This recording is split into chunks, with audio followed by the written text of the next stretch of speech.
When I first met Emma, she was everything I thought I'd ever wanted.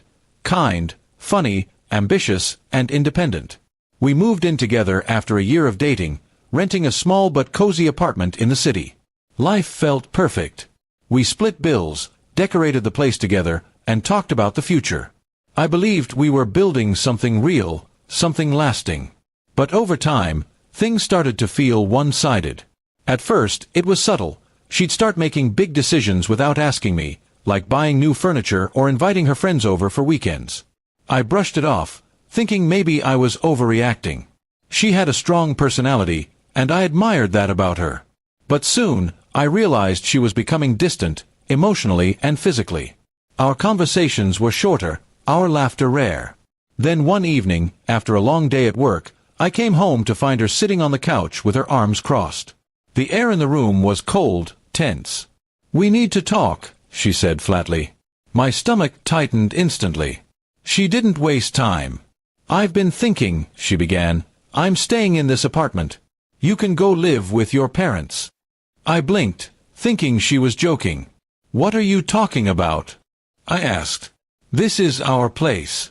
We pay rent together." She shrugged like it meant nothing. "Actually, the lease is in my name. I talked to the landlord this week. You've got until the weekend to move out." It hit me like a punch. I couldn't believe how calmly she said it. "Is this about us?" I asked. "Are you breaking up with me?" She looked me dead in the eyes and said, "Yes. I'm done. You've been dragging me down. I need space to grow." Those words burned. I wasn't perfect, but I had supported her through everything. Her job changes, her family issues, even her anxiety. I paid more than my share of bills when she was struggling. Yet, she spoke as if I'd been nothing but a burden. I sat there in silence while she started listing reasons, like she had rehearsed them. Over the next few days, I packed my things while she carried on like nothing had happened. She had friends over, played loud music, laughed in the living room while I boxed my memories. It was humiliating. I kept thinking about all the sacrifices I'd made for her. Every piece of furniture I bought, every late-night talk when she cried about her dreams, it all meant nothing now. When I left that apartment, I felt hollow. I drove back to my parents' house with everything I owned stuffed into the back of my car. My mom hugged me without asking questions. She just knew something had shattered inside me. I spent the next week barely talking, just trying to understand how someone could switch off love like a light. A month passed before I finally reached out to her, just to ask if I could pick up a few things I'd left behind. She didn't reply. When I went to the apartment, I found out she'd changed the locks. The landlord told me she had renewed the lease, alone.